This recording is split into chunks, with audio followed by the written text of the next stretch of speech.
All right, y'all. Thanks for coming out tonight. My hope is that someday I can do a recap of the SBC and this room won't be big enough because everybody is so interested in where their money's going and what is happening with it. And, we are privileged to be a part of the largest Protestant denomination in the country. And, I'm convinced that we make a difference in the country and in society. And so I think it's really important. It's important for us to be involved. And just wanted to give you a recap. We had, and I'll talk a little bit more about messengers in a minute, but we had several messengers from our church go. Our church is entitled to the largest number of messengers, which is 12. Okay? That's the most any church can take. It's based on attendance and giving, and, is it attendance or membership? It's membership. Yeah, it's membership and giving. Anyway, we meet the standard. And so we had Tam was a messenger. Alan Small was a messenger from Central. I was a messenger. We had some others. They're not here tonight because most of them are serving in other areas. Raina is with the children. Lance is leading the men's thing. So we had Lance and Raina Flory. Brian York was a messenger. Erin Blankenship was a messenger. She's in there with Terry, getting ready to sing for Sunday. And John and Angela Armitage were messengers from our church. So the annual meeting it's a big business meeting. It's a 2-day long business meeting. And I know that sounds just like great fun. And it's actually, I find it enjoyable. I like the process and the procedure, but I find it enjoyable because of what we get to hear. We are Southern Baptists, and what that means is we are part of the Southern Baptist Convention, which has no control, no say-so over any church. We are a bottom-up organization. Churches send messengers to the annual meeting who make the decisions. Nobody up on the platform is dictating anything to us. And so it's really important for churches to be involved. And so I like hearing what happens. We give 10% of our undesignated offerings to the cooperative programs. And I'll talk a little bit about where that money goes in a minute. But in addition to it being a big business meeting, we have several sessions of worship. And in fact, we were treated to a surprise. One of the worship sessions was led by Shane and Shane. And it was just great, wasn't it? I mean, it was really great. So at a business meeting, we get reports from all of our entities, and we conduct business. We have a lot of votes. The votes are either in the form of, or not form, but in response to recommendations from committees and boards or motions from the floor. There are microphones all over the room, and there's a little electronic box, and people go up and push a button that says make a motion, speak for, speak against. And they had a new button this year called urgent request. We must have heard 50 times, microphone 3A, what is your urgent request? And half the time it was people going, because the camera goes to them immediately and they're on the big screens. And so one thing you get when you register as a messenger is they give you a little bag, and in the bag is your ballot booklet. It's a book. Many of our votes are done with raised hand, and so it's always a bright color. It was like a goldenrod this time, and so you raise your ballot, but a lot of them need to be written ballots, particularly if they're too close to call. Oh, Tam brought one. Raise up your ballot. Yeah, that's a ballot. And let me see that, Tam. And so inside are a bunch of little tear-off ballots. So when we have to do a written ballot, a guy gets up and gives you instructions, like there's 3 candidates for an office. If you vote for this guy, X, put an X on 1 or 3 or 5, and some of them are just yes or no, and then you pass those in. And so that's how the business is conducted. But another thing you get is this. It's called the Book of Reports. It's actually available online prior to the convention, and it's got all the reports from the entities. But it's also got reports from last year's convention and some unfinished business or what have you. It's got a rundown of the budget for the SBC, but like, I just opened it here. Here's New Orleans Baptist Theological Seminary's report, which is in here. And it's got all their numbers of their students and what kind of students they are and that kind of thing. So it's really excellent information. And you want to keep it with you because a lot of times somebody will say, hey, this is on page 52 of your book of reports. So you're opening it up so you can be in the know of what you're talking about. We have several entities. We have 6 seminaries. We have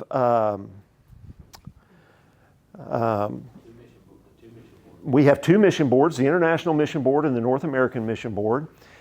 We have the Ethics and Religious Liberty Commission. And what else has a board? I'll get to TAMS in a second. Lifeway has a board too, right? So Lifeway Christian Resources, which is, I don't even know how to describe it because it's an auxiliary. Okay, so I don't know. I really have never figured out Lifeway. So it has its own operations system, but we elect the board of trustees, or the board of directors. And then our home office is actually called the Executive Committee of the Southern Baptist Convention. And Tam Nannon happens to sit on the Executive Committee. So she is essentially a board member for the home, for like, it's the big deal. And so she's on that, and she serves on a subcommittee there. And I'm gonna let you guys talk a little bit too in a minute. And so, there's a lot going on in the SBC year round, but legally, the Southern Baptist Convention as a legal entity exists 2 days a year. That's it. Everything else is all our agencies and boards and committees functioning, but we exist as a convention legally 2 days a year. That's when the convention comes together because TAM's not the convention. Our boards and entities are not the convention. We are the Southern Baptist Convention. We come together for 2 days. There's an official starting point, an official ending point, and that is the time that we can conduct the needed business that we don't delegate out to the boards to conduct throughout the year. This year, there were 10,599 messengers. I have been to conventions with about 6,000, and I've been to conventions with about 17,000. So this was sort of a middle-of-the-road convention. In addition, there were 4,141 guests and 3,400 exhibitors. There's a huge, huge exhibitor hall. All our seminaries, all our boards have exhibits in there. You can go in there and find an exhibitor that's selling church buses or church signs or pews. Baptist colleges have exhibits. There was a mission organization from Alaska. They're trying to recruit people to come do mission trips in Alaska. Just all kinds of different ministries will come and tell you about this. And it's really neat. You get a lot of free stuff. There's also a Lifeway store in the convention for those 2 days. And so you get really, really good deals on stuff if you go to the Lifeway store. Physical store right now that Lifeway has. That's the only physical store. Everything else is online. So there were 18,000 people in attendance total, but the messengers are those who have been elected by their churches, register, and get a ballot and can vote. So like you can go as a guest, but you don't get a ballot. You don't get a vote. And so 10,599 messengers. We had 2 really important votes on the last day. And for one of them, there was 6,000 votes cast. And for one of them, there was 5,000 votes cast. And so, I'm in the room most of the time, but you can't be in the room the whole time. You can't. So, you got to kind of time it. And so I catch about 90% of what happens. But, sometimes I just got to get up and walk. There was one time, I don't even know if you remember, I just said, I got to go. And I left for about an hour and I had to go walk around because you're sitting in a folding chair, for 2 days and it gets painful. By the way, I watched a lot of the convention live on YouTube. They have an RF channel that they have. Yes, they live stream the entire thing. Yeah. Kobe couldn't go, he watched it. Yeah. And he would text me about things. Hey, what'd you think about that? And all that kind of thing. So let me just give you a rundown of some of the reports that we heard. Your International Mission Board, over the past year, 12,000 Southern Baptists went on short-term mission trips with the IMB. And the IMB sent 423 new missionaries to the nations. Now here's the deal. We lose about 400 missionaries a year because a missionary commits to a 4-year term, and some of them, after that 4-year term, come off the field. But there's also retirement and people coming off for health reasons. So we need to be putting 400 missionaries a year on the field just to maintain status quo. And let me see, they actually sent me these slides. I was really glad.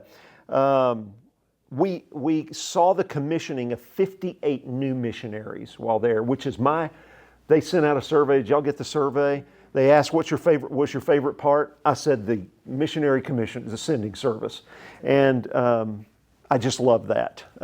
I get weepy. And anyway, they started a new deal called this Missionary Explorers, where they're sending people into very hard to reach places to identify and locate unengaged, unreached people groups, which can be very dangerous. And you can see they sent 3,000 missionary explorers who located 214 previously unreached people groups and engaged 109 of them with the gospel. Y'all are doing that. You need to know that. This is why I'm a Southern Baptist. I mean, you can get our doctrine in a lot of places. You can go to good churches. This is why I'm a Southern Baptist. Through the IMB, 1.6 million people heard a gospel presentation in 2024. 145,000 came to faith, 68,000 baptized, and 2,400 new churches planted, and 84,000 new leaders are being trained among the nations. It is the largest mission sending agency in the world. So it's a good thing. Is it a perfect thing? No. By the way, how many did they tell us are in the pipeline right now, in the application pipeline? Was it 1,600? 1,600. That's the largest number I've heard in a long time. Been a while. 1,600 applicants in the IMB pipeline right now. So we're hoping to see that missions force grow. Now bear in mind, just because you're in the pipeline doesn't mean you're going to get selected or make the cut. It is a rigorous, I've had friends go through the process. I'm sure you have too. It's a rigorous selection and training process. Very high pressure, very high stress. This is not something that happens in 3 or 6 months. This is in a lot of cases 2 to 3 years of preparation work. Yes, and it's going to be, you've got like a year of stuff before you can even start training, before you even go to training.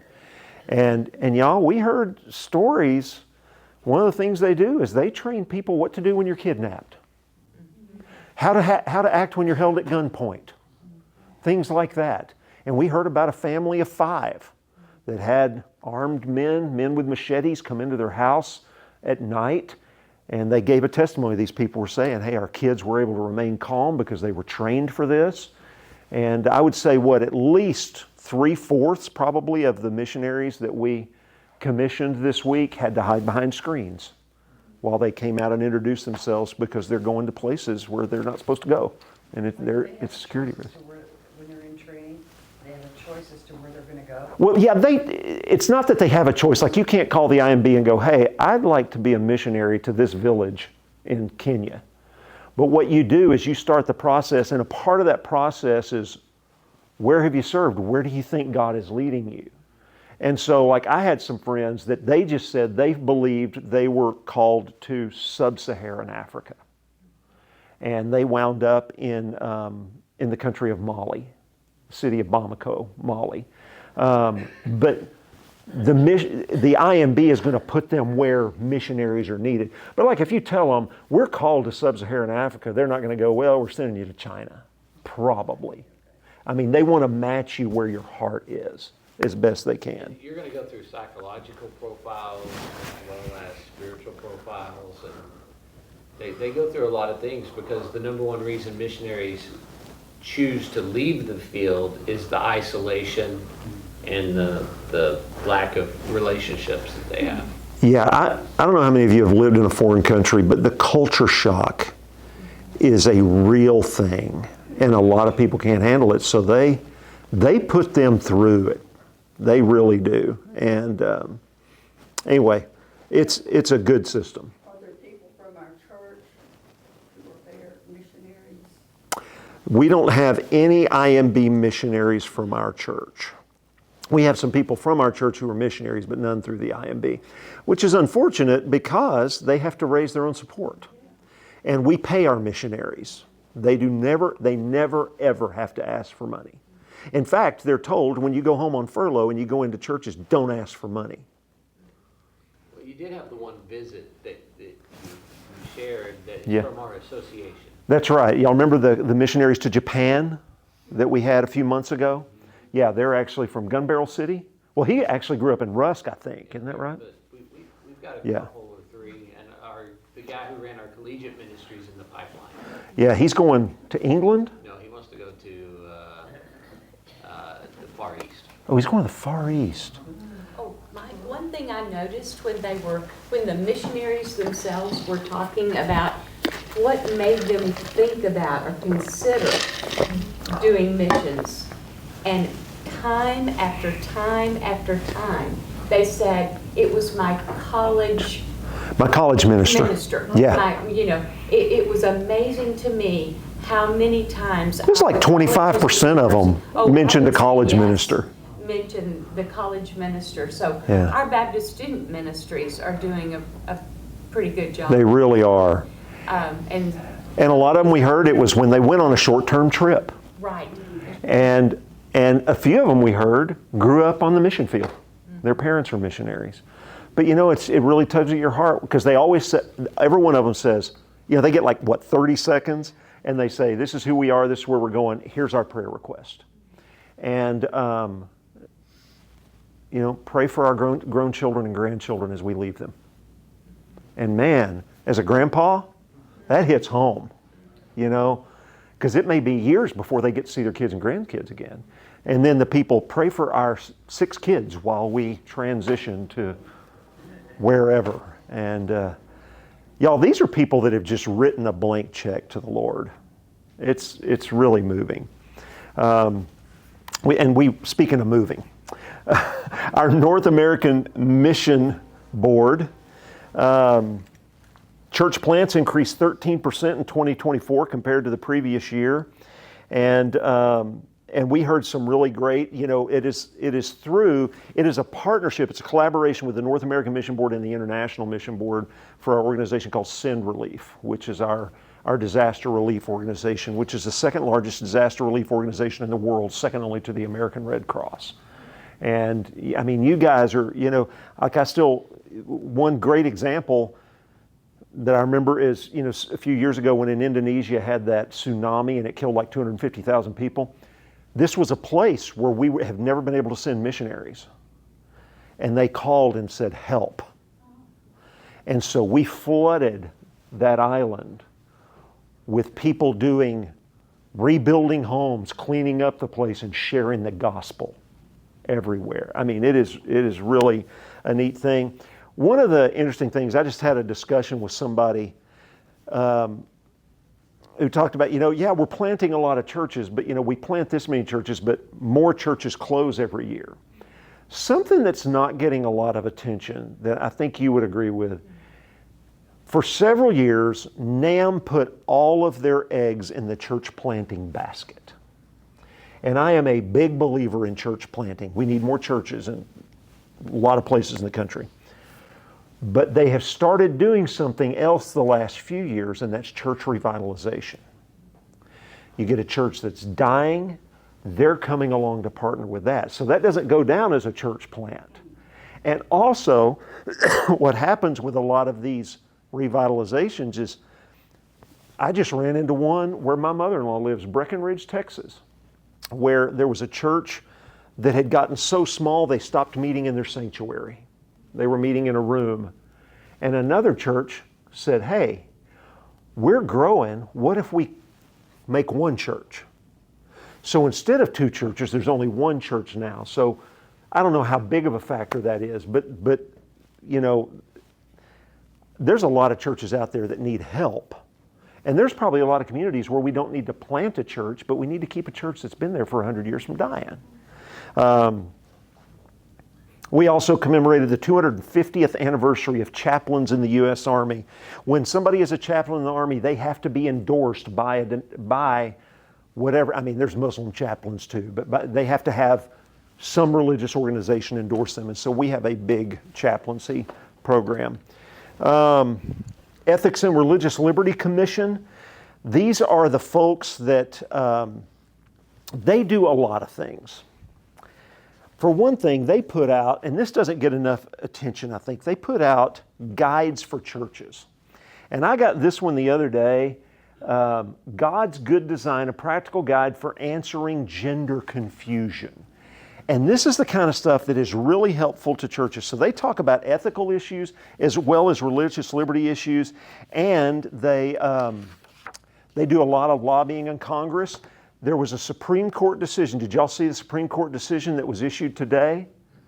Skermeti, the Skermeti case out of Tennessee. Tennessee outlawed gender transition for minors.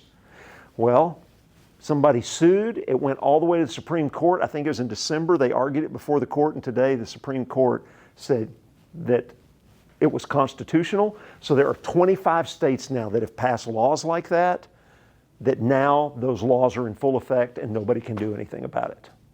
So the reason I bring that up is the Ethics and Religious Liberty Commission wrote an amicus brief or a friend of the court brief for the Supreme Court. And in fact, the president of the ERLC was in the Supreme Court the day it was being argued.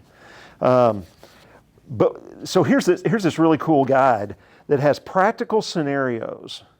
And think about this. I wonder how often y'all think about this kind of stuff. And it lists 20. But here's number 1. If you had a transgender woman, biological male, come to your church on a Sunday, it was obvious this was really a male, how would your average churchgoer respond? What should church members be coached to prepare them for this? How often do you think about that?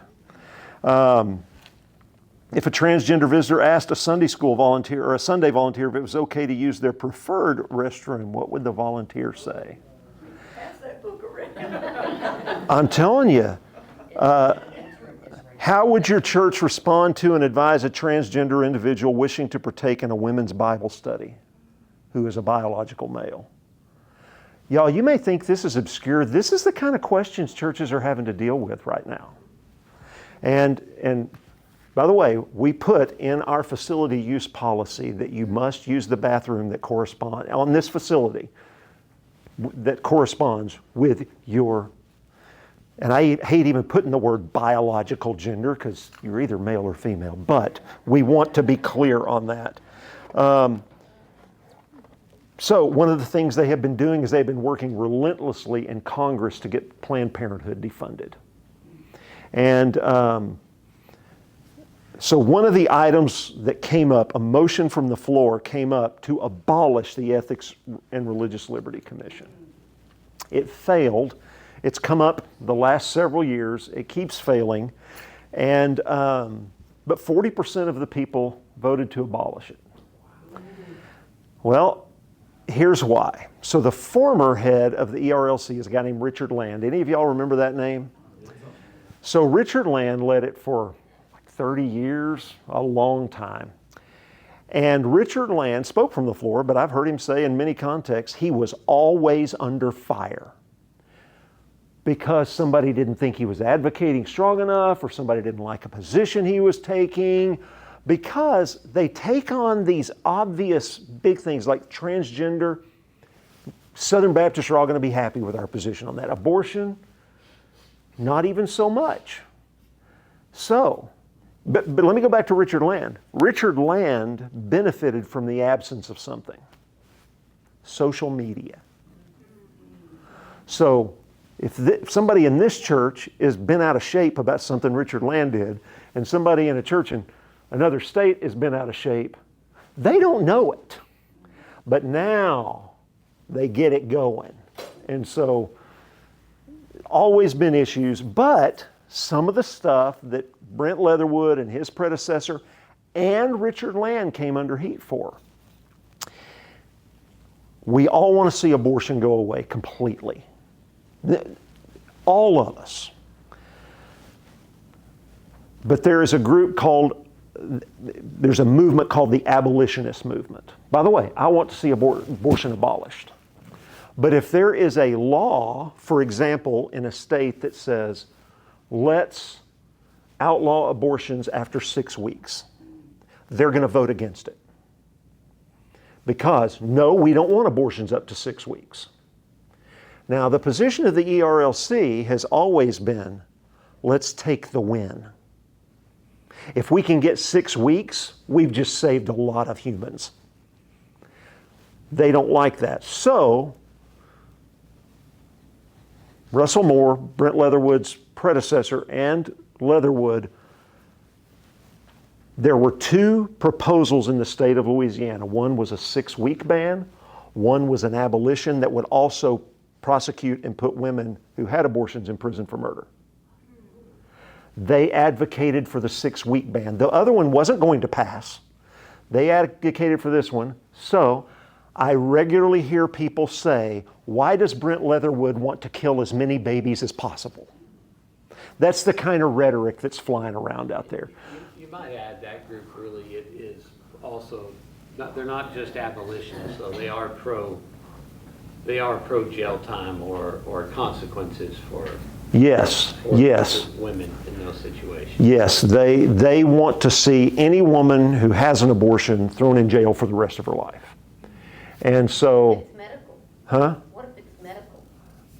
What do you mean, what if it's medical? I mean, if it's between the mother and the baby. Like the mother's life. The abolitionists are against. Would say lock her up. So anyway, we don't need to debate that here, but I mean, that's one of the things.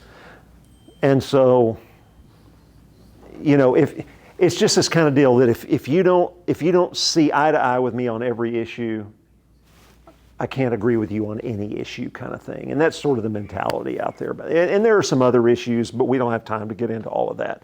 One of the ladies, there was a man stood up. He said, I'm speaking on behalf of my wife who works at a crisis pregnancy center. And he talked about how many women come in there that want to have an abortion and they leave without having an abortion because they have a sonogram machine provided by the Ethics and Religious Liberty Commission. And so that's one of the things. And so to suggest, if you ever hear anybody say the ERLC is pro-abortion, they're either misinformed or they're just lying, because that's not the case. Lifeway, again, our weird cousin, I guess. I don't know. They're part of us, but they're separate from us too. You remember the Lifeway stores. A great question was posed to Ben Mandrell, the president of Lifeway. You know, are you ever going to have brick and mortar stores again? And his response was, I would love that more than anything. Can't do it. It's just a money-losing venture. I mean, you know, how many Barnes and Nobles do you see anymore? You know, the online marketplace is where it's at, and they can't compete if they got to pay rent and, you know, all those salaries and everything. And so, but Lifeway is also the organization that produces, you know, our Sunday school curriculums that we use and all that kind of stuff. But they came up with a neat thing. I actually brought this home that we got from Lifeway, and I haven't finished looking through it. But, you know, it's really neat because one of the things we've been talking about for years and that Kobe has really, you know, taken a significant lead on is a discipleship process. In other words, somebody comes into your church, how do we take them from being a new believer to being a mature believer? And the answer among Southern Baptists for a long time has been, we'll put them in a Sunday school class. But that's sort of a one-size-fits-all that doesn't really have a plan for progression. And so we've actually been working very hard on this holistic discipleship integration, and Lifeway has now come out with some plans for that. And so they've got a lot of neat stuff, and you'll be hearing more about this because I think we'll probably end up using some of it. But one of the neat things they came out with, let's see, I think it's in here, is they came out with a new Bible. And of course, you know, Lifeway publishes a Bible called the Christian Standard Bible. I know it's in here. Anyway, they came out with a new Bible for kids with dyslexia. Wow. Yeah, and it's called the Grace Bible. And I love that. It's for kids 7 to 12 who have reading difficulties. I really wanted to find that. I don't know. I thought it was in here. I've seen it. I've got a bunch of stuff from the week that I'm still going through. And they're pushing Experiencing God. And I would teach Experiencing God if y'all would take it. And don't tell me you would, you just won't. 2 of you will. I'm sorry, it's just, I started doing Experiencing God about 30 years ago, and we would start a class with 25 people, and 13 weeks later, we'd have 22 people. I think it's in 5-week chunks now. Huh? No, it's not. I thought they were. They have this 6-week thing, but it's like a very abbreviated. The full thing, I just read about, it's still 13 weeks. Then it got to where I could take 25 people, and I finished with 15. And the last time I did it, started with 25 people, finished with 4. It's 13 weeks, it's 5 days of homework a week, and you have to do the homework. And if I could get enough people to do it, the Lord really used it in my life. Anyway, so that's, oh, there it is, the Grace Bible for kids. I knew I had just seen it today. Yeah, so look at that. For ages 7 to 12, with an academically tested typeface and design principles developed by 2000 Denmark and Cambridge University Research Department. Man. They also have an adult version of the Grace Bible. So I think that's a pretty cool thing. Guidestone is, that's where our retirement money is. Bear in mind, since we're not a top-down, nobody provides retirement for us. We contribute to it, but Central does a matching program. It's not a one-to-one matching, but it is a match. So when I contribute, Central is also contributing to my retirement program. Guidestone also provides health insurance, which is so ridiculous, nobody can afford it. I don't know how anybody affords health insurance. And they're some of the most expensive. Though I think the only ones that use it really are the mega churches, aren't they? Or does Yeah, I mean, yeah, it's just not very good. Because they're independent, we don't qualify to be in group policy. So because of that, they basically work a rate that's for everyone to be on their own individual policy. And I mean, the last time I looked at it to insure me and Terry was like $28,000 a year, something like that. And I just don't have that laying around, you know. it'll be 20 for Rochelle and I. Yeah. I mean, y'all pay me well, but not that way. And you shouldn't pay me that way. I mean, that's ridiculous. So anyway, the retirement contributions, you can see about that. Southern Baptist seminaries, we have 6 seminaries. And I'm going to tell you, it's been really interesting. I don't know how many of you kept up, but we had a president at Southwestern Seminary who for years just destroyed the place. When the new president after him took over, they were within 5 months of financial insolvency. Yeah, and it has turned around, and they are actually now on a healthy footing. They're growing, they're getting more students, and it's good. And I think all 6 of our seminaries are doing well now, which is a real challenge in all higher education, is it not, Tam? The whole, back when Alan and I went to seminary in the 90s, you packed up your family and you moved to seminary. Well, now people don't do that anymore, and so you've got to be online if you're gonna survive. And so, just dealing with that with all their physical facilities. And so, like one of the things Southwestern Seminary did is they had a neighborhood of, what are they, just duplexes or something. Isn't that where y'all lived? That they recently sold. And so, because they didn't need all that housing anymore. They used to have a trailer park. They got rid of that. And even at Southwestern now, if you've been on the campus, if you drive through Fort Worth and go to the campus, there are buildings that they're considering, how could we leverage this building for the kingdom in another way? Yeah. Because they just don't need as much physical presence. Yeah, when we were there were over 3,000 students, and we were all on campus. We didn't all live on campus, but we all went to class on campus. And now, that's just not the case. Anyway, the seminaries are doing really well, and you should be very pleased that our 6 seminaries are among the top 10 largest theological seminaries in the world. So you are helping educate. What that means for you, you don't fund all the seminaries, but what you do is your cooperative program dollars provide scholarships for every Southern Baptist seminary student. And there are people who aren't Southern Baptists who go to our seminaries, but if you're from a Southern Baptist church and have a recommendation from your Southern Baptist church, you get about 1/3 off tuition. Y'all, I got my PhD in 2011. My PhD cost me $10,500. For a PhD. Yours is costing more than that now, isn't it? You should have gone 14 years ago. He's in New Orleans, his PhD program right now. The executive committee. Tam, what's up? Tam serves on the executive committee. Does everybody know what the executive committee? Tell us. Okay. Do you want me to come? Yeah, stand up. Yeah. Okay, that way I can see their faces. I like to see their faces. The executive committee is basically the board of trustees for the Southern Baptist Convention, and it's made up of 86 members from all of the various state and regional conventions. Texas has 5 representatives on the executive committee, and I'm one of those.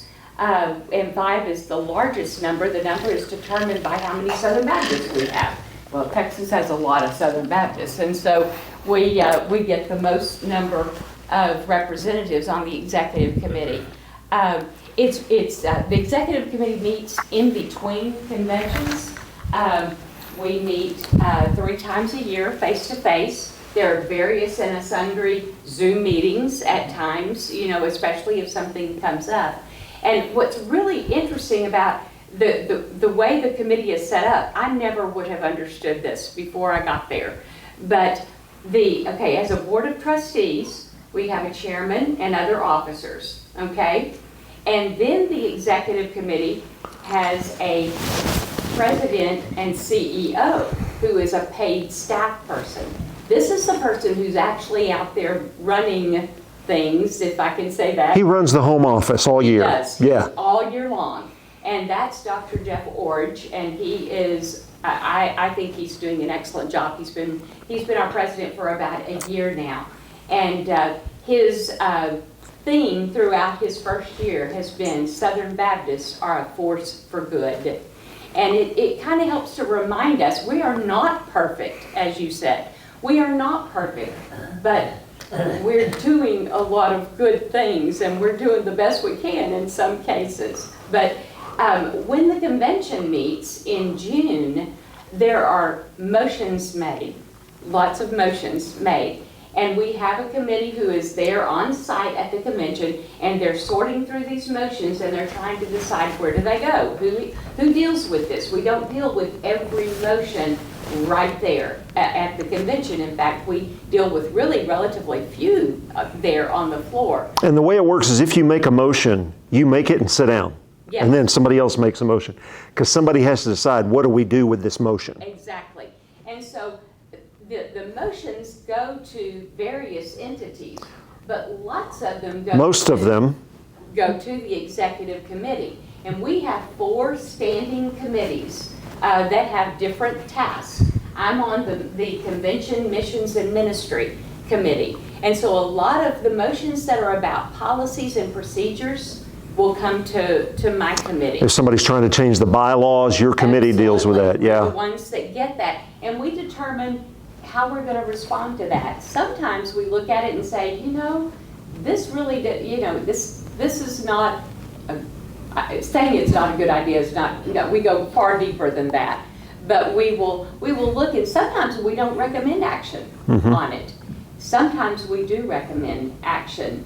And this year, I think we had 11 recommendations that were made from last year's motions, and we were very grateful they were all accepted. And some of the time, what they do is they get one of these motions recommended to them, and they go, yeah, let's put that before everybody. And sometimes they say, that's not the right way to do it, so let's get the same thing done A different, yes. a different way. Because a lot of times, honestly, it's such a big, complex machine, the SBC is, and it's a legal entity, that you're making a motion to get something done in a way that we like legally can't do it. Exactly, and that has happened not too long ago. Yeah, So, yeah, it has, anyway. and so it's really important work they do. And I'll just tell you guys the story. I love embarrassing Tam with this, but I got a phone call a couple of years ago who said, Mike, we need an executive committee member from Texas. Who do you recommend? And I was about to say Tam's name, and he said, it'd be great if it was a woman. And I said, Tam Nannon. We only have about 15 women, well, I think we might have 16 this year, women on the executive. But you had fewer than that when you came on, didn't you? Yes. Yeah, you've been on 3, is this your third year? I'm beginning my 4th year. Your 4th year, okay. Can you think of anybody better? By the way, I want to say something too, just interesting. If you ever go as a messenger, you vote what you want to vote. You don't go as a delegate with us telling you what to vote. Tam and I voted different on something. Yes, we did. Lance Flory and I voted different on something. And it's okay. You know, I mean, in fact, Tam actually voted the right way on that one thing. And I voted the way I did knowing it wasn't going that way. I just wanted to see what would happen. Well, we feel the same way. We It's do. just a We do. difference in It was a different how way to we get do there. It was a different way to get there. Yeah. And we talked about it afterward. Who were new, were first timers, they were so confused. Yeah. Because we were going to say different things. Something I really need to do is do a little primer on the SBC for those who are going every year. They presented a new business and financial plan, and this is basically some of their processes for conducting the business of the convention throughout the year.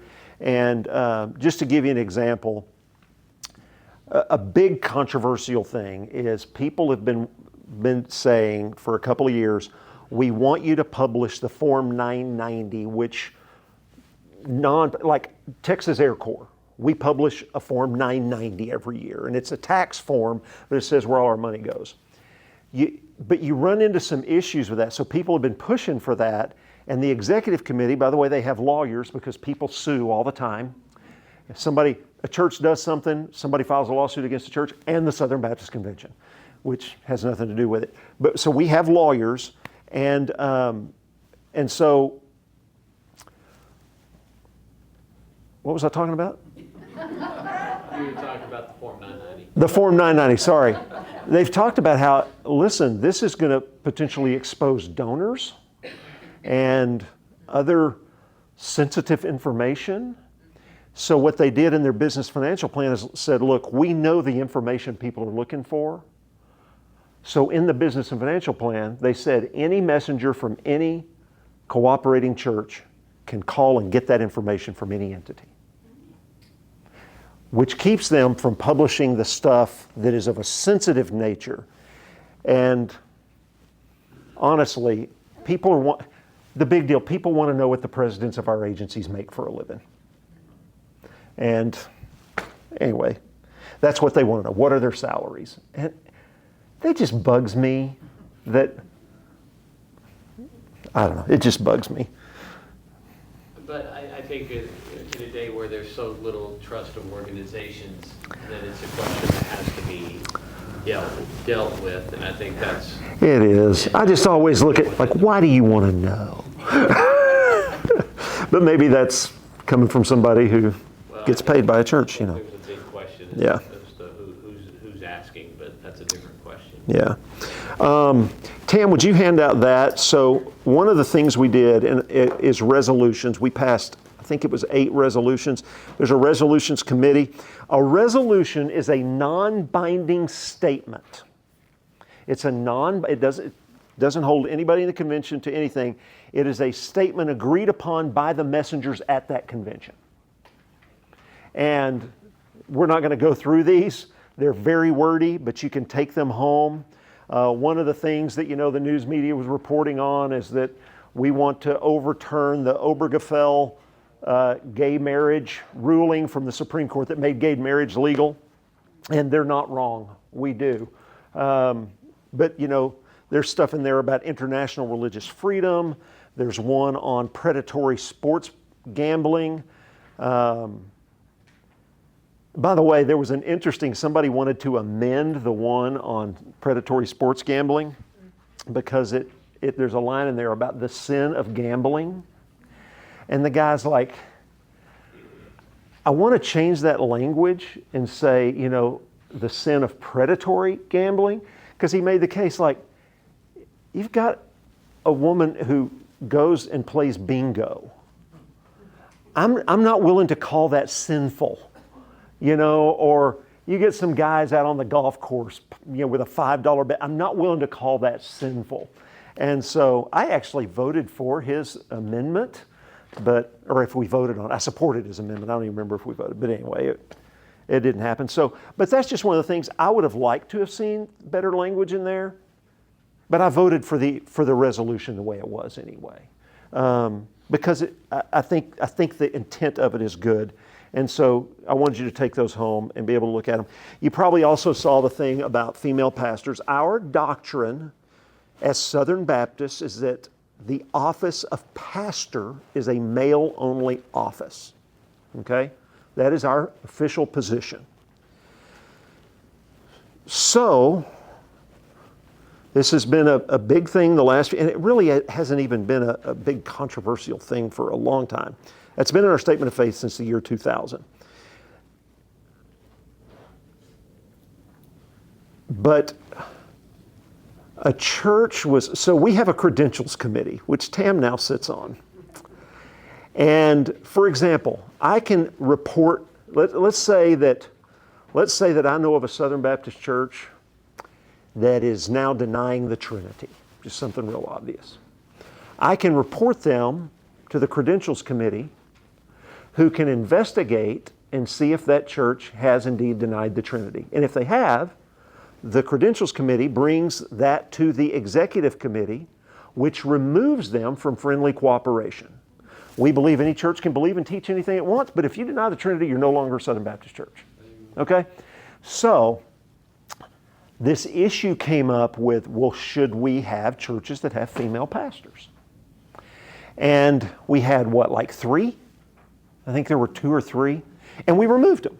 We said, no, this is our statement of faith. You're not a Southern Baptist. But then some people started going, well, wait a minute. We got churches that have women who are children's pastor, education pastor, what have you. Let's kick all them out too.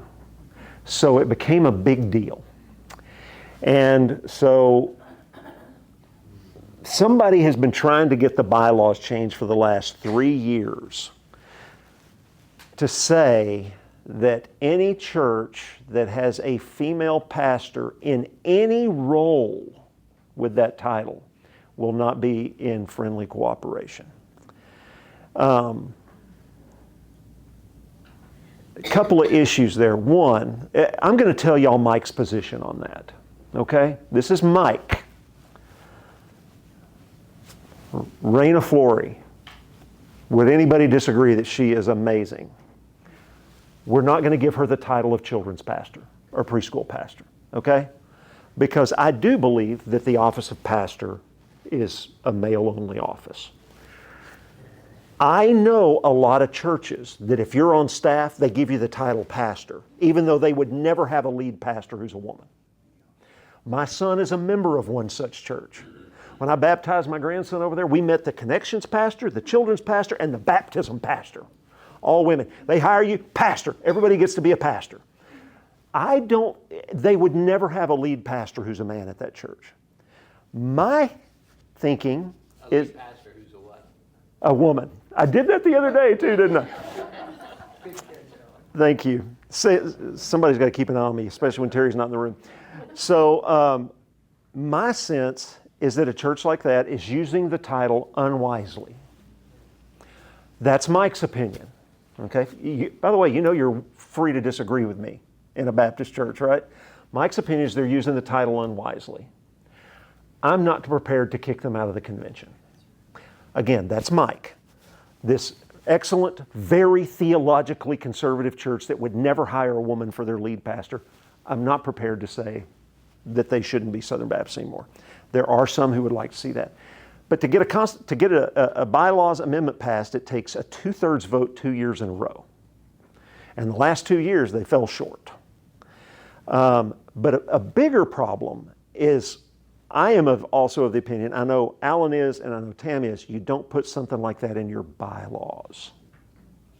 Because then your hands are tied and you're opening yourself up for lawsuits. That it's best just to let the committee handle that. And if the convention is unhappy with it, some messenger can stand up at the floor and make a motion. Let's deal with it as a convention. But to put it in the bylaws, I think, is a bad precedent. What are we going to do now? Put all these different things we disagree with in the bylaws when we have a statement of faith? Alan? Yeah, I'll just add, so for me, the question becomes, those who spoke for the motion say we should not be afraid of the laws of man, but the rule of God. Right. And so my question is, well, which means more, the statement of faith that you make or the bylaws, which are legal man-made documents? Right. To me, your statement of faith is the strongest thing that you stand upon. Yeah, they're contradicting themselves. Yeah, it's actually a huge contradiction in my mind.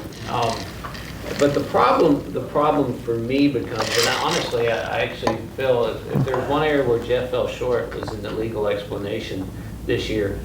The problem is that, let's just say that a church, well, the guy who even made the motion this year said, I've got a children's director on staff. Who's a woman. And so let's just say that the church down the road is kicked out because they have a children's pastor who is female, and they're kicked out of the association, and we put this in our bylaws so that they look at the job descriptions, they're the same, except one's called pastor and one's called director. Well, we all know at a convention level, there's a difference, it's what you call it or whatever. Our statement of faith could cover that. However, you put it in the bylaws and someone sues, it goes before a judge and says, well, a judge won't touch that because of separation of church and state. I don't know what world these people are living in. There are judges out there who are looking for an opportunity to rule on things in our lives, right? Yeah. And so a judge could look at that and say, yeah, I'm going to make a ruling on this, and I'm going to rule that you have acted in bad faith, and I will now determine as a court who a pastor is, and take it out of our hands because it's in our bylaws, which are legal documents, not spiritual documents. Right. Yeah, so they're saying, let's don't be concerned about the law of man, but let's change our legal documents. And it's just a contradiction there. And I'll also say, I'm passionate on that one. So yeah, I'll also say that sounds lofty, but y'all, if we as a church aren't thinking about how to keep ourselves out of court, we're foolish. I might add too that, again, some, not all, there are many who are for this, that wonderful, wonderful people. Yeah. Just We have friends on the other side of this trying to be issue. very conscientious of things. But how many total Southern Baptist churches are there? It's like about 5,000 something? It's total Southern Baptist, over 40,000. 40,000, Yeah. I'm sorry. And we're saying that there's 1,200, saying that 1,200 need to be removed immediately because they have Yeah. a children's pastor or this or that. Yeah. And, I would like to know where really most of these are located. I would venture there in places where it's a non-denominational church that has been loosely affiliated. This is not running rampant. There are not churches out there looking to do this all the time. But I can tell you, as someone who was in a frontier area, that I had a children's ministry leader, and half my church would call her children's pastor. I would correct it. I would correct her. But they came out of backgrounds to where everyone was a pastor. And, our church would have been in jeopardy just because, again, the way this was written was that she could be identified that way. Therefore, we would not have been in friendly cooperation, even though I tried to work toward a wise use of the word pastor. And there have been some who have said, We also need to get rid of those churches that have women in these positions, even if they're not called pastor, if they're doing the function. So my thing is, okay, so Raina leads a training for her preschool volunteers, some of whom are men. Well, now she's having authority over men. Raina goes and visits one of her preschool moms in the hospital. Oh, pastors are supposed to make hospital visits. Are people going to be, are they going to be turning into the credentials committee? Churches like that. So anyway, all that to say, it failed. I don't expect it to go away. At least, maybe in a couple of years they'll finally give up. Who knows? But those were a couple of big things. You see on here, Clint Presley is not the guy I voted for president last year. And I'll tell y'all, the president moderates our business. He did a fantastic job. He was so good. He was lighthearted. And at times you just need to be when there gets to be some tension. And he had 2 votes that did not go the way he wanted them to go, and he handled that well. And we knew that beforehand. You would not have known that from the way he conducted himself up there. He was fair and impartial, and kudos to him. This year we also commemorated 100 years of the cooperative program. And I think that is something to be celebrated. And if you ever want to know more, BaptistPress.com is where you get, that's our news arm. And so you can get that. And if you want to go next year, it's in Orlando. They move it around. And so next year is Orlando. The following year is Indianapolis. The year after that is St. Louis. By the way, Indianapolis is one of my favorite cities for it. Great host. It's a really great city for a convention. I've been twice to St. Louis. It didn't do anything for me.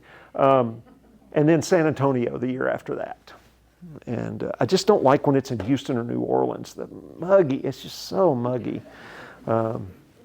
Anything else you want to add? No, I mean, I think you covered most of them. You didn't mention the one thing that there was the talk about the sexual predatory stuff that the executive committees had to deal with has been a big deal because we have run into financial problems at our operational level because of lawsuits that have been leveled against us, and a lot of that goes back to something where we waived attorney-client privilege, and that has been a source of debate and will continue to be a source of debate. But God has provided, and He continues to provide, and I think... And it wasn't just the waiving of attorney-client privilege, it was also the willingness to indemnify. That's been the biggest one, is that we said we would take any lawsuits that the independent investigator. So we protected them, and sure enough. It has really hit us. In fact, there's a former Southern Baptist pastor who has cost us millions, and it's not even settled yet. A guy named Johnny Hunt has sued us because it came out that he had done some sexually bad stuff. And so, anyway. Tam, you have anything to add? No, it's an honor and a privilege to serve.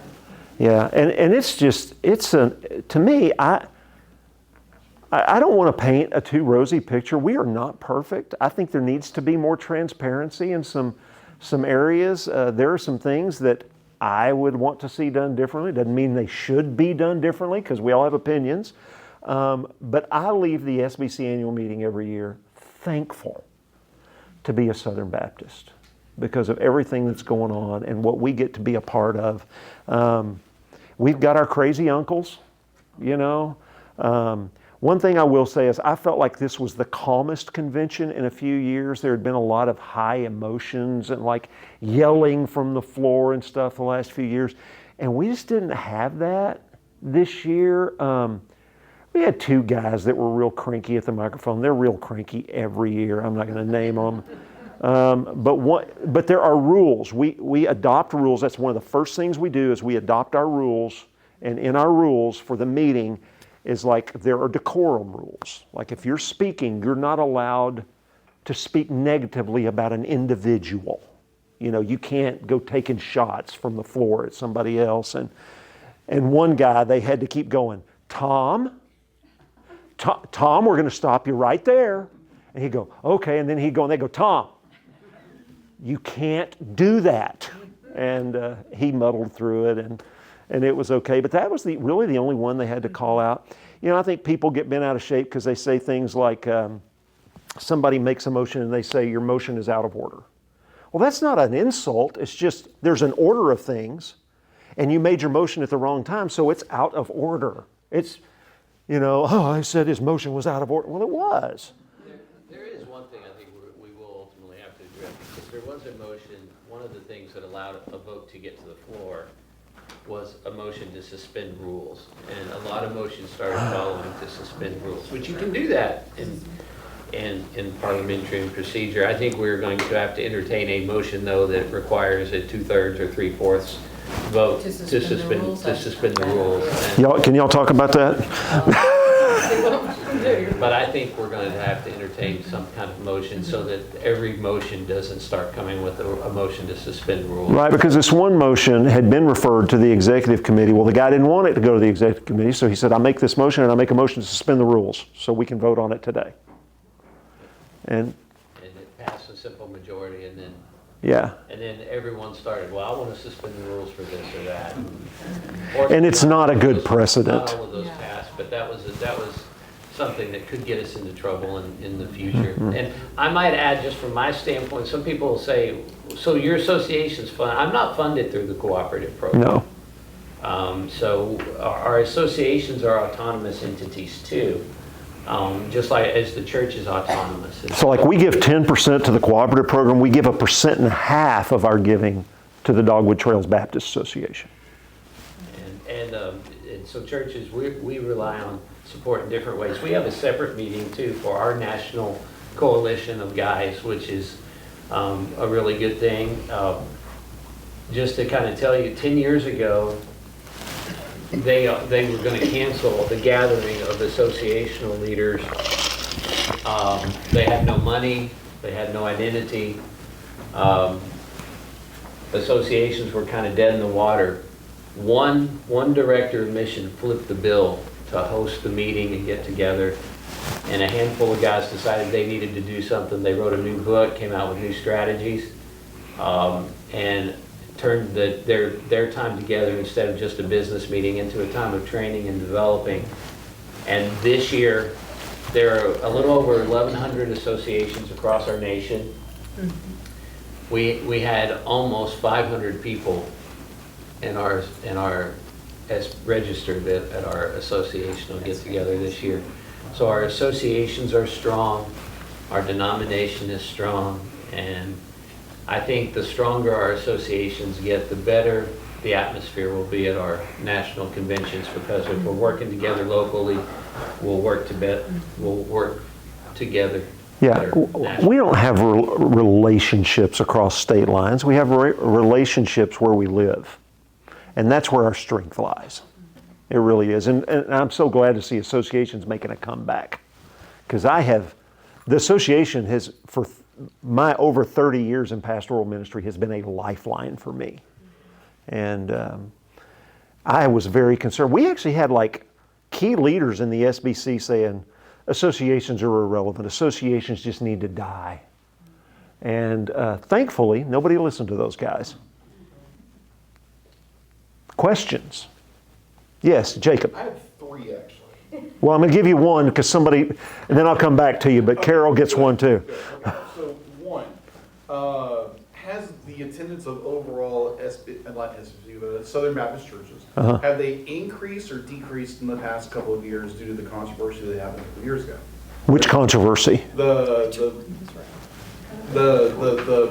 you call it? Are you talking about attendance in churches or attendance? Have they gone up? They gone down? Attendance in churches right now is, what did we just read? It's 85% of what it was pre-COVID. Oh, okay. COVID really hurt church attendance. Yeah. And we're seeing an uptick in baptisms, which had been declining for years. And we're Just the last couple of years, we've seen an uptick in baptisms. And we're still losing more churches than we're planting overall. We are. Good. But I'm also going to say, this is an unpopular opinion. There are a lot of churches on life support that frankly need to close their doors. You got 5 people left. The building's falling apart, but they're still an entity. And I know it sounds terrible, but sometimes it just needs to happen. I say that with a heavy heart. I don't like seeing a church close, but sometimes that just has to happen. And you know, we had a church in our association. It was down to like 11 people. They gave their building to the association. We've got a new church in there now. That is a cooperative effort between one of our state conventions, the North American Mission Board, our local association, and a local church. That's a good thing. Now that church closed down. But it needed, I mean, their building's falling apart. There are birds living in it. And I mean, it was a mess, wasn't it? It's an embarrassment, which is actually still a challenge to figure out what we do with dilapidated buildings, because Yeah. I don't get my hands on them until Yeah, until they're in bad shape. Carol, what's your question? Mine sounds more like a closing statement, but, I have a question. I was just thinking as we were talking, how helpful it is for you to have a meeting like this to let us know what's going on, what's a little unsettling, and what's really positive. Because as a member of a Southern Baptist church, in a Baptist church, and so many people just go, oh, you're Baptist, stuff like that. But it gives you confidence that your membership and where you are is strong and moving in the right direction with all the crazy stuff that's going on in the world. I didn't even think about what you're doing with my money. I'm seeing for years and years how productive that is, Yeah. but I want to know how you're acting about transgenders and now this and Yeah. that, and are we have any fear that any of that weird stuff is going to happen in our church? Right. And so I appreciate the confidence. Well, and the great thing is, each church is autonomous. You decide if that weird stuff comes in our church. You know, I mean, those decisions are made in our church. And I don't see that kind of stuff happening at Central. No, I don't either, but, you know, there's been times in the past when it's been a little more stirred up at the convention. Yeah. And you think, no. I hope that's not going that direction. Yeah. And it doesn't, usually never does. Yeah. Like you say, the media, you can't trust what they say. Yeah. I come here to find out. And some of the media are hostile to us. They are. Yes, Some of them are just ignorant about us. yes. Because the way we do things is different than every other denomination. And they don't understand. They just don't. And I'll tell you, there's a reporter that I follow named Kate Shelnut. She's a reporter for Christianity Today. And she works really, really hard at getting it right. And there was a guy that used to write for the Houston Chronicle named Rob Downing. And he sat down with Southern Baptists to figure out how we do stuff before he started reporting. There's also a guy named Liam Adams who reports for some paper in Tennessee who has gone the extra mile trying to figure out who we are and how we do things. And I really appreciate those reporters. And I mean, they do a lot of reporting on the SBC, good or bad, but they're fair. And when they get something wrong, they admit it. And I appreciate that. But don't trust the CNNs and the Fox Newses and like that. They don't know who we are. Don't get me on that. Jacob, you had 2 more questions. I had 2 more questions. I think the second one's going to tie into another one I want to ask. When you said predatory sports gambling, Yeah. can you expound upon that when it talks about like pornography and like how those 2 things be like when it comes to the meeting and what? Okay, so we also had a resolution on pornography. We'd like to see pornography banned. Right. I don't think it's a free speech issue. There's literally nothing positive that comes out of pornography. It is human trafficking. So our position is we'd like to see it all go away. But the predatory sports betting, I'm sure you've seen. If you watch any TV, if you watch any sports on TV, every other commercial is about gambling. If you pull up right now, I can pull up my ESPN app and all the ads on there You know, half the ads are about gambling. And the thing is, it's predatory in that it's not just friendly wagering. We're seeing, it's like casinos. Casinos never make anybody rich except the casino owners, you know? And so what it is it's putting people in the poorhouse. I used to have to go to Vegas all the time. Do you know that in Las Vegas, if you go there and you're gambling and you start losing a lot of money, they actually have an office that you can go sit down in. They have people there 24 hours a day where you can sign over the title to your car. You can put a mortgage on your house in an office in a casino in Vegas. That's predatory. They're not, you know, they put up their signs, hey, if you have a gambling problem, call this number. I have seen people, we had people, there's casinos in New Orleans, and I had people in my church who were in constant financial trouble because they'd get paid and go straight to the casino and their rent money's gone.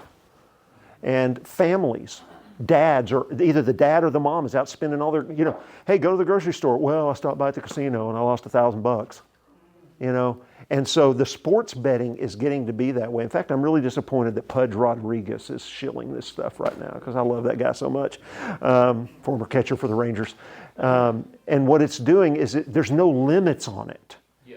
And they're spending so much money in advertising. You know how they build $1 billion casino? They don't do that by giving money away. And they don't spend billions of dollars every year advertising for these sports gambling websites and apps by giving money away. And it's ruining lives and it's ruining families. So that's what's meant by the predatory gambling. Yeah, and read more. You can see some of the whereases. All the resolutions have whereas this, whereas that, a bunch of whereases. Be it resolved. You'll get the hang of it after a couple of them. I think that counts that poll you have every Sunday on how long the sermon's going to be, too. Remember when we used to be friends? Those are good times. By the way, you can also see, like, one of the resolutions every year is, this year we had a resolution in appreciation for the city of Dallas. So they're not even all that big, you know. Is there still a Dogwood Trails office? No, we sold our building. I thought so, Mm-hmm. but I didn't. I know where your office is, Where is it? next door to my house. Next door. I have a home office because most of my job is out in the field. So if I'm not in my office working on a sermon or doing office stuff, I'm out meeting with pastors. Big office too. You go around and preach a lot.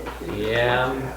He puts a lot of miles on his car. I was actually on the leadership team that recommended getting rid of the office building, which we got cash in the bank now, thankfully, because we're paying all these bills and upkeep on this building where Alan is in 5 hours a week because he's in churches in 3 counties, and we're having no meetings there because guys in Henderson County aren't going to come over to meet with Alan, you know, about something. He's going to go to them.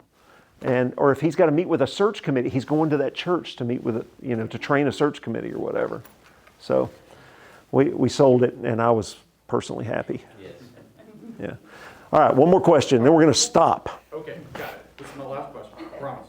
So, being like this is coming out because I was curious about what was going on, and be like you pop on articles and they talk about it. And so one of the things they did mention was the fact that they were there was something about like married couples and having more children. And they were like, it sounded like, I don't know, maybe the news media was talking about that, but they were talking about how they were trying to push with like married couples having children, and I wasn't sure where they were getting this. I'm going to show you where they're getting that. Yeah. Page 7 begins the resolution on restoring moral clarity through God's design for gender, marriage, and the family. And can we all agree that our society is anti-children today? Children are a burden. What? Anti-marriage. Surrogacy. I mean, you can buy babies now. I mean, that's what that is. Let's see.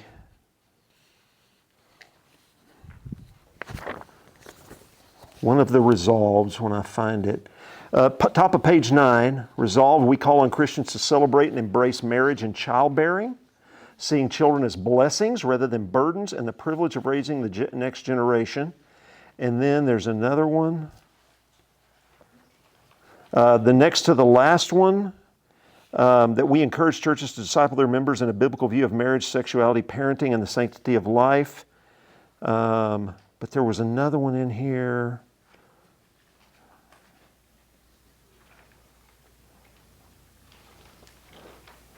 I mean, we have abortion the way we do because children are seen as a burden, not a blessing. Right.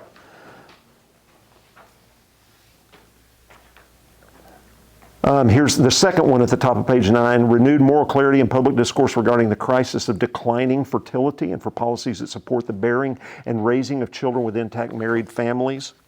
And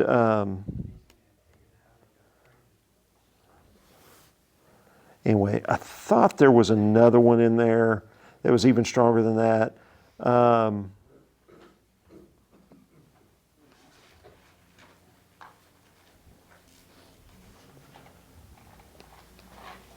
But you can see this kind of language that is taken and twisted